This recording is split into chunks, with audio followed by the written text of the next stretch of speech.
Chris Knabenshue, manager of the Jackalopes. Chris, it's your first year here in professional baseball. Why don't we start by you managing professional managing baseball, longtime professional player, making it up to AAA, playing for the namesake of this field, Sam Simplicio, which is pretty neat. Yeah. But as a first-year professional manager, why don't you first take us through, give us a peek inside what your day-to-day kind of looks like? What does a regular, classic 6:35 start time here at Simplicio? Take us through your day ahead of that ball game. My day usually starts off by trying to get up and get a workout in. Around Grand Junction here, we got a lot of good bike paths along the Colorado River. I've been riding my bike a lot. Get out and walk the neighborhood, something like that, for an hour or so. Then try to get a good breakfast. Chill out a little bit before we come to the park. Try to get here around 2 o'clock.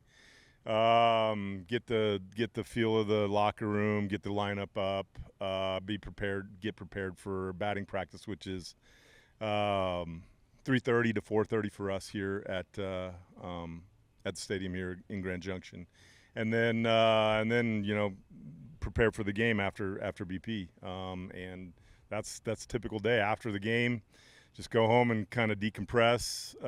Usually try to get to bed by midnight or so. And that's the day. So you mentioned you were a professional player, but before coming here to Grand Junction, you were a scout with a number of different organizations. Phillies, and Braves. Yes. But a variety of organizations. How does your time as a scout affect what you do here as a manager? I like, for instance, last night watching the game, watching Justin pitch last night. As I'm looking out at him in the ninth inning, I can see he's tired, and I got used to watching the game from the side. We used to have to analyze the pitchers from the side, take video from the pitchers on the pitchers from the side as well as from behind the plate. So it's given me a different perspective. It's made me able to not just see things like when I was playing that you could pick up on, but now being able to see things from being removed from the field. That helped me a lot. And how about Justin Kleinsorge? He's really had a special season, been the ace of this staff. Tell me a little bit more about JK. Personally, I'm kind of surprised that he's even still here, honestly. His numbers are phenomenal in this league. I heard my wife was listening to the broadcast last night, and she said there's never been a no-hitter in the Pioneer League.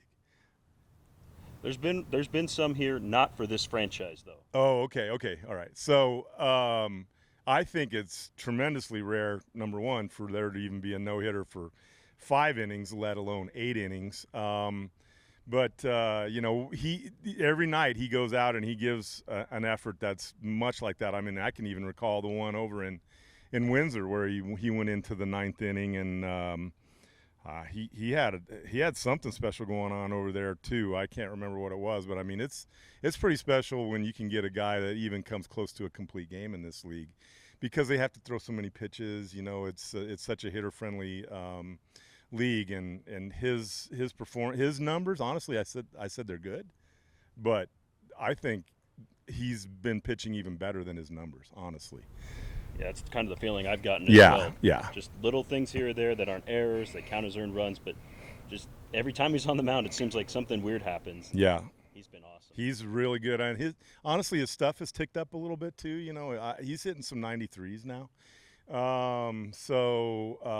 With his ability to throw the added velocity and his ability to throw breaking balls for strikes and being advantageous counts as a pitcher as often as he is, he's constantly ahead of hitters. So I don't, if I'm an organization, I don't know what I'd be looking for that. So I'm surprised he's still here. So I'm happy though. I'm happy that he is. Leading the way for the pitching staff, but this offense for the Jackalopes is leading the way in the Pioneer League, the most runs scored, and you've got just a tremendous lineup 1 through 9, but especially that top 5, starting with Joe Johnson. Yeah. Talk about the move, taking him from 2-hole, 3-hole hitter early in the year to now the leadoff man most nights for this team. That's just, Normal baseball. I mean, you want your best hitter to get as many at bats as he can during the game. So I'm like, well, Joe's hitting over 400. I need him to get the most at bats every night. So moving him to the leadoff was kind of a no-brainer, and it paid dividends for a while. He's scuffling a little bit. We're trying to move him around. I asked him yesterday. I was like, okay, I want to get you going again.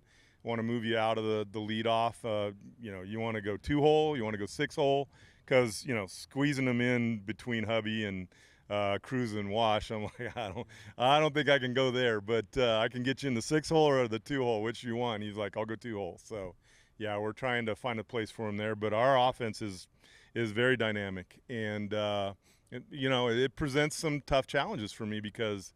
We have Austin Chenard, who's coming back off the IL now, and he's a force offensively. We have Anthony Ray, had a huge hit last night for us. We've got Williams, who's come in, and he's gotten hot here lately. So, trying to find the balance and finding at-bats for these guys that are hitting is a bit of a challenge, but it's a nice challenge to have. Talk about good problems to have. Well, yeah. We got too many guys that are doing well right now. Right. That'll work. Right.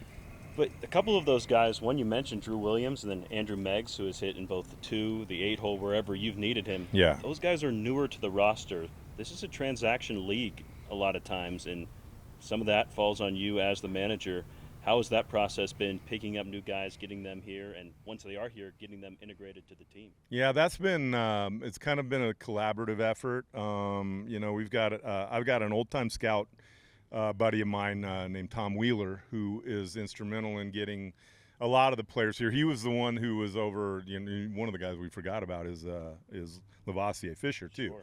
So he was over at the tryout that was in the middle of the year for the Pioneer League, and he's the one that recommended Fisher and ended up drafting him. So Wheeler has been a big deal. He was responsible for Kleinsorge too. He followed him when he was at Regis, and then continued to follow him when he went to Creighton for this year. So he's been a huge influence. Coach Iwasaki has coaching connections with all of his colleagues. Meggs is a result of his relationship with Lindsey Meggs, who he's known for a long time, and so it's been Bobby, obviously our connection to Park University. We've got a bunch of players from Connor Barden to Frank Racialpo and Diego Jordan, and now Austin Chenard and Alex Stinnett. I mean, all those guys are Park guys. So it's a collaboration. It's just getting guys almost from wherever you can. Actually, even like Shoemaker, Cash couldn't use Shoemaker anymore. Cash Beecham couldn't use Shoemaker anymore, and had to let him go. And so it was a matter of calling up Cash and say, hey, what do you got on Shoemaker? And he gave him a glowing review. And when he came in, he was awesome for us. So it's a little bit of everything. Yeah, it's been a battle with the injuries as well, bringing those new guys in. But as a coach, you're not just the leader of the players on the field, but also coaching staff as the manager. How have you handled that responsibility? Yeah, it's I've surrounded myself with really outstanding guys. Bobby does a great job with our pitchers. Coach Iwasaki has been a field manager, a Division I coach for a long time. Helps me with a lot of the logistics as far as that goes, and even Brett Williamson, who's a firefighter. Basically during the week, and then on the weekends he comes and joins us and helps us out, whether it be over in Windsor or Colorado Springs or here. And he just infuses a big dose of energy and positivity, and it's been a good group. One of the challenges of this league, and we often hear about it from the players' perspective, is the travel, right? Yeah. The long bus rides. How do you handle the travel as the manager? Yeah, it's I've driven a couple of times. I've driven myself over to Windsor when we've traveled over there. I mean, that's my home, so I've done that a couple of times. But it can be challenging to ride the bus from midnight to 6 in the morning and try to play that night. But it's not anything that the other teams are having to deal with either. So it's one of those things where hopefully we we say, hey, this is all part of the minor leagues, and this is part of the experience, and frankly, your perspective on it helps a lot. If you're like, hey, this is better than working at wherever, whatever, pick your 9 to 5 job that isn't baseball. It's better than that. So yeah, you got to remember that.